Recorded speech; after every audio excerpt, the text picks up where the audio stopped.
स्थल निरीक्षण किया। स्थल निरीक्षण में क्या बताया?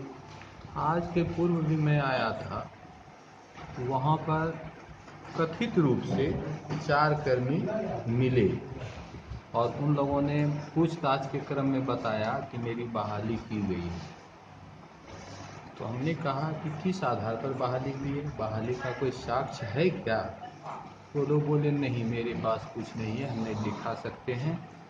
तो हमने कहा ठीक है, यदि आप साक्ष्य नहीं दिखा पा रहे हैं तो फिर जो आपको किसने बहाल किया, कैसे आ गए, कैसे बहकावे में आ गए? आपको तो पहले सोचना चाहिए था ना। अमूल्य समय आपका बर्बाद हो रहा है और जहाँ तक कि कुछ इधर उधर की भी जानकारी मिल रही है, लेन देन की भी। तो बोले नहीं सर, वैसी तो कोई बात नहीं है, हम लोगों को ऐसी जानकारी मिली तो आए, लेकिन साक्ष्य हम बाद में दिखा देंगे। हमने कहा ठीक है, एक डेट हम निश्चित करते हैं और उस अमुक तिथि पर सबको उपस्थित रहना है साक्ष्य के साथ। और इसकी सूचना हमने आज जो हम लोग आए हैं, मैं जो आया हूँ, इसकी सूचना पूर्व में दी गई है भूतपूर्व प्राचार्य महोदय को, लेकिन उन्होंने उस सूचना को लेने से इनकार किया। घर तक पहुंचवाए हम अपने श्रवण जी के द्वारा भी, और बाद में ये हमारे दिलीप जी भी गए, लेकिन उन्होंने सूचना लेने से इनकार किया। लेकिन हम लोग चूँकि समय को, तिथि को निश्चित कर चुके थे, इसीलिए नियत तिथि पर हम उपस्थित हुए। और यहाँ आने के बाद आज एक राहुल, क्या राहुल नाम है, राहुल नाम का लड़का ये खोल करके बैठे हुआ था कमरे को।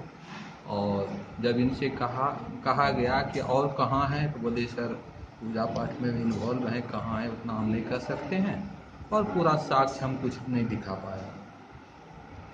इसी तहत जो है हम लोगों को लगा, और भी यहाँ समाज के भी बहुत से लोग हैं, उनसे बातचीत हुई। उन लोगों ने बताया कि सार्वजनिक जगह को व्यक्तिगत रूप में लाना चाहते हैं, उन्हें अपनी व्यक्तिगत संपत्ति मान करके यूज करना चाहते हैं, जो कि हम लोग कतई से नहीं होने देंगे। और हम लोग चाहते हैं कि ये तो सर सरकारी संस्थान है। शिक्षक बहाली में आपको क्या क्या महसूस हुआ? प्रथम क्योंकि दृष्टया में क्या लगा? प्रथम दृष्टया तो मुझे लग रहा है कि संख्या के दायरे में आ रहे हैं, क्योंकि के सामने वो नहीं आ रहे हैं, निरीक्षक के सामने नहीं आ रहे हैं, और कागजात भी नहीं, और कागजात उपस्थापित नहीं कर पा रहे हैं। तो ये तो निश्चित रूप से संख्या के दायरे में प्रतीत होते हैं।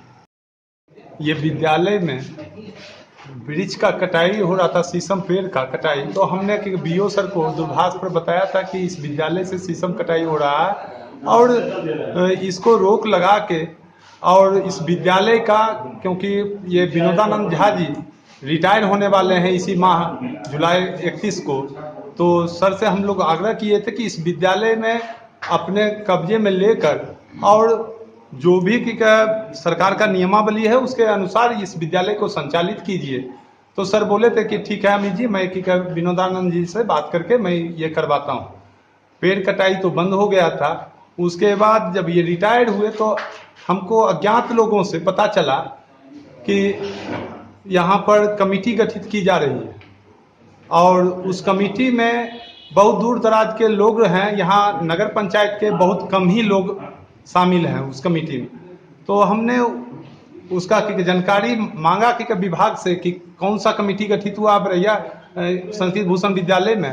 तो बीओ सर बोले कि हमको जानकारी नहीं है। सो मैं कि जो पूर्व प्राचार्य हैं उनसे हम जानकारी लेके बताता हूँ। उसके बाद जब शिक्षक बहाली का यहाँ शिविर लगा तो हमको जानकारी हुआ किसी अन्य लोग से, तो वो बताए कि संस्कृत भूषण विद्यालय में बहाली हो रहा, तुमको जानकारी है कि नहीं है? हम बोले नहीं, कि पेपर में एक दिन एड निकला था, लेकिन हम इसके बारे में जानकारी नहीं लिए। तो उसी संदर्भ में हम डीएम सर से बात किए थे। कुछ यहाँ के सामाजिक कार्यकर्ता, कुछ पत्रकार बंधु भी उसमें शामिल थे। सभी लोग डीएम सर से और ये डीओ सर से बात किए थे। तो वो बोले कि नहीं, किसी तरह का कोई बहाली नहीं अभी किया जाएगा। इसमें संस्कृत विद्यालय में जो कमेटी से पहले होता था वो अब कमेटी का अनुशंसा बंद हो गया है।